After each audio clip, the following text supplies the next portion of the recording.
UP के जनपद पीलीभीत की कोतवाली जहानाबाद की नाकामयाबी। थाने के दलालों से मिलकर समझौता कराकर गांधी जी के देश में गांधी जी को जेब में रखने के लिए लगी जहानाबाद पुलिस। कोतवाली जहानाबाद पुलिस की नाकामी के चलते एक बेबस मां की फरियाद पुलिस के आला अधिकारियों के कानों से दूर। आपको बताते चले, 8 दिन पहले घर से रोडवेज बस में सवार होकर कासगंज हॉस्टल के लिए निकली स्कूली नर्सिंग छात्रा बीच रास्ते से हुई थी लापता। 8 दिन से छात्रा का मोबाइल स्विच ऑफ होने से माता पिता परिजनों में चिंता का माहौल। लापता बालिका के साथ ना हो कोई अनहोनी, इसी के चलते जहानाबाद पुलिस को दिया पीड़ित मां ने लिखित प्रार्थना पत्र। लिखित शिकायत पत्र देने के बाद जहानाबाद पुलिस ने सिर्फ FIR दर्ज कर पूरी की खानापूर्ति। लापता लड़की को तलाशने की बजाय बहानेबाजी करने में जुटी जहानाबाद पुलिस। माता पिता के साथ बदायूं गए दरोगा कुलदीप सिंह चिकन मटन खाकर पिकनिक मनाकर वापस आए। लापता लड़की की मां ने बदायूं के एक परिवार को नामजद कर कार्यवाही की मांग पुलिस अधीक्षक पीलीभीत दिनेश कुमार पी से की। सवालों के कटघरे में जहानाबाद सामुदायिक स्वास्थ्य केंद्र में तैनात एक कर्मचारी के मोबाइल में लापता बालिका को 10 बार कॉल करने की डिटेल मिलने के बावजूद भी कोतवाली जहानाबाद पुलिस का कहना है कि कोई भी क्लू नहीं मिल रहा है। उत्तर प्रदेश के जनपद पीलीभीत की कोतवाली जहानाबाद क्षेत्र का मामला। कहना ये है कि हमें कोई लोकेशन नहीं मिल रही है कि ये फ़ोन कहाँ से, और साहब उस दिन से आज तक सब फ़ोन बंद हैं।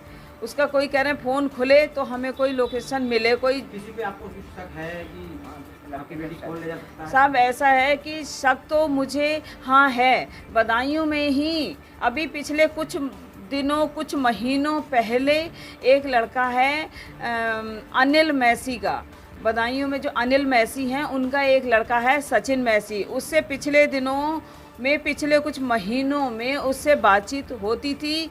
वो इसे बहुत तंग करता था और इससे अनाप शनाप बोलता था।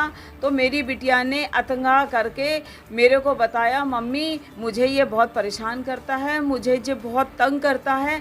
तो फिर मैंने कहा कि क्या करना चाहिए बेटा, तो उसने मेरी बेटी ने अपना फ़ोन नंबर, मम्मी मेरा फ़ोन नंबर बदलवा दो, उसने मैंने उसका फ़ोन नंबर बदलवा दिया। तो साहब मेरा पूरा शक है कि जब फ़ोन बंद हो गया है तो वो लड़का मारे खुंदस के मेरी बेटी को कोई हानि पहुंचाने के लिए उसने ही मेरी बेटी का, मुझे ये अनुमान है कि उसने ही मेरी बेटी को कहीं ना कहीं अगवा करा है। तो ये बात आपने पुलिस को बताई है?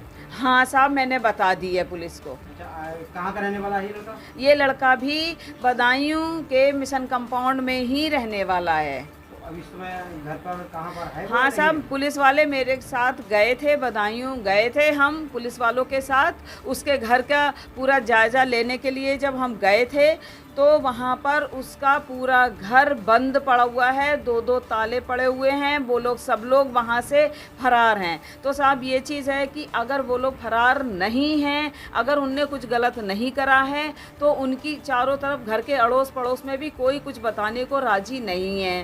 तो अगर उन्होंने कुछ गलत नहीं किया है तो वो फरार क्यों है साहब? आप क्या चाहती हैं? मैं तो बस ये चाहती हूँ मेरी बेटी मुझे मिल जाए साहब, मेरी बेटी मुझे मिल जाए। मेरी बड़ी बेटी है वो। मेरी आप लोगों से हाथ जोड़ के रिक्वेस्ट है, मेरी बेटी को ला दो साहब, बड़ी दुखी सब आप लोगों से, पूरे समाज से और पूरे जनमानस से मेरी यही रिक्वेस्ट है कि मेरी बेटी को मुझसे मिला दिया जाए। सही सलामत हालत में मेरी बेटी मुझे मिलनी चाहिए साहब। पूरे जन समाज, पूरे मुझे जितनी भी लोग मुझे देख रहे हैं, मेरी बेटी का कोई पता निकाल के मुझ तक मेरी बेटी पहुंचाने की मीडिया वालों से, पुलिस वालों से और पूरी जनता से मेरी ये अनुरोध है। मेरे बड़े बड़े अधिकारियों से, मेरे प्रधानमंत्री साहब से, मेरे CM साहब से, मेरे DM साहब से और मेरे जितने बड़े बड़े अधिकारी हैं उन सब से